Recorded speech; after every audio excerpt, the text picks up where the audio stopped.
Chapter 12. On the road. The sun hung low in the sky as Dale, Sophie, and Dr. Anderson embarked on their journey towards the Hoopa Valley. With the windows rolled down and a gentle breeze filling the car, they set out on the open road, eager for the adventures that awaited them. As they drove, the landscape transformed before their eyes, from rolling hills to towering forests. The scent of pine filled the air, mingling with the faint strains of music playing softly from the car stereo. Conversation flowed easily among the trio, punctuated by laughter and shared memories. They reminisced about past expeditions, swapped stories of their encounters with the unknown, and eagerly discussed their plans for the upcoming expedition. With each passing mile, their excitement grew, fueled by the anticipation of what lay ahead. They marveled at the natural beauty surrounding them, from majestic mountains to crystal-clear streams, each vista more breathtaking than the last. As the sun dipped below the horizon, painting the sky in hues of pink and orange, they found themselves lost in the magic of the moment. The rhythmic hum of the road beneath them, the soft glow of the dashboard lights, and the warmth of their camaraderie enveloped them in a sense of contentment. With the miles stretching out before them and the promise of adventure on the horizon, Dale, Sophie, and Dr. Anderson embraced the journey ahead, ready to uncover the mysteries of the Hoopa Valley and beyond. As the evening descended upon the Sierra Nevada mountains, Dale guided the car into a cozy hotel nestled among towering pines. The weary travelers stepped out into the crisp mountain air, stretching their limbs after a long day on the road. Inside the hotel's rustic lobby, a warm fire crackled in the stone fireplace, casting a soft glow over the cozy space. The scent of pine mingled with the inviting aroma of dinner cooking in the nearby restaurant. Seated around a wooden table, Dale, Sophie, and Dr. Anderson savored a hearty meal, their conversation filled with excitement and anticipation for the days ahead. Over plates piled high with comfort food, they discussed their plans for their time in the Hoopa Valley. "We'll need to find a place to stay once we reach the valley," Dale mused, twirling a forkful of pasta. "I've been in touch with the tribe's elder, and he's agreed to meet with us and arrange some interviews with members of the community." Sophie nodded in agreement, her eyes alight with enthusiasm. "That sounds like a great plan, Dale. The insights we gather from the tribe members will be invaluable to our research." Dr. Anderson chimed in, his voice tinged with excitement. "Indeed. Their first-hand accounts and knowledge of the land will provide us with a solid foundation for our expedition. We must approach our interactions with the utmost respect and sensitivity." The trio continued to discuss their strategy over dessert, mapping out their itinerary for the days ahead. As they retired to their rooms for the night, anticipation hung heavy in the air. Tomorrow would mark the beginning of their adventure in the Hoopa Valley. The next day, they drove into town and made their way to the Hoopa Valley Tribe's headquarters. They were greeted by an elder named Chief White Bear, who welcomed them with a warm smile. "Welcome, friends," Chief White Bear said, his voice carrying a sense of wisdom and authority. "I understand you're here for your research paper. You want to hear about Omah. We're honored to share our knowledge and stories with you." Dale, Sophie, and Dr. Anderson expressed their gratitude and explained their intentions for their research. Chief White Bear nodded in understanding, his eyes twinkling with curiosity. "We have much to discuss," Chief White Bear said. "Let us sit and talk. Share with me your questions, and I will do my best to provide answers." And so, they sat down together, ready to learn about the rich history and legends of the Hoopa Valley Tribe.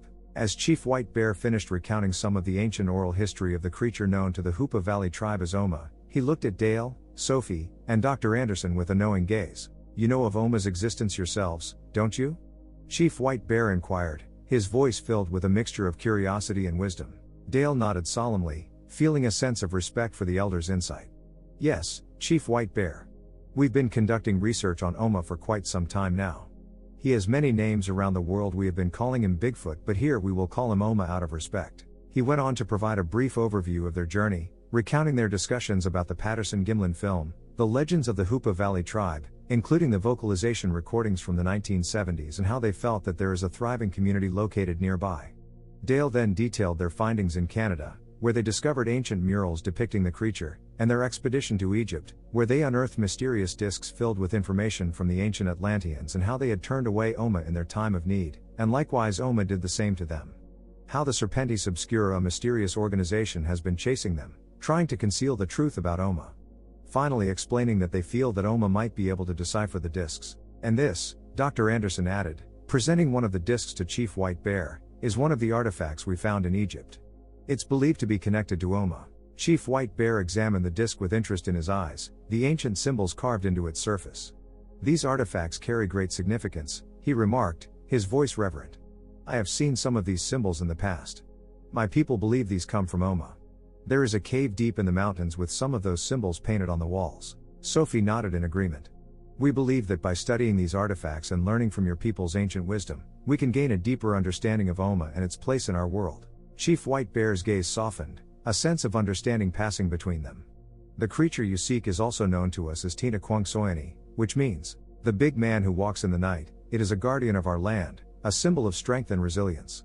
But it is also a being of intelligence and mystery, with secrets hidden in the depths of our forests. Chief White Bear paused, his gaze thoughtful as he considered his words carefully. Many of my people believe that actively seeking out Omah is bad luck. But if he chooses to reveal himself to you, then you are indeed fortunate. He continued, his voice steady and measured. I will not send a guide out with you.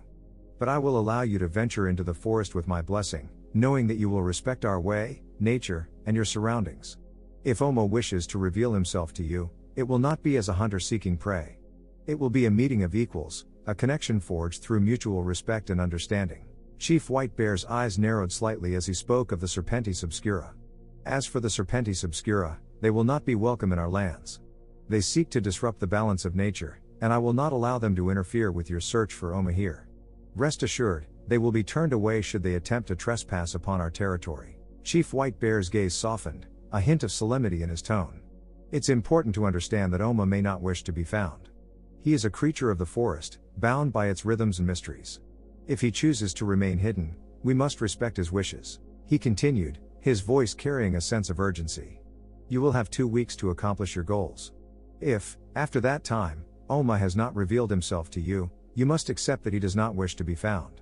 Dale, Sophie, and Dr. Anderson exchanged grateful glances before turning back to Chief White Bear. Thank you for your guidance and insight, Chief White Bear, Dale said, his voice filled with sincerity. Is there any specific area you would recommend we start our search? Chief White Bear nodded thoughtfully. There are some caves in the area that are unknown to outsiders. They hold great significance to our people and may be worth exploring. There's also a stream about a mile down from there. It's a tranquil spot, perfect for camping. From here, you can take an old logging road that will dead end about 5 miles from the destination. Dale reached into his backpack and pulled out a worn map, its edges frayed from years of use.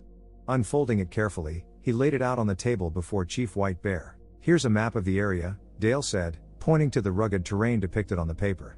Could you show us where we can pick up the trail you mentioned, where the logging road ends? Chief White Bear leaned over the table, studying the map intently. With a weathered finger, he traced a path through the dense forest, his movements deliberate and precise. You'll want to follow this trail here, he said, pointing to a narrow line that snaked through the wilderness.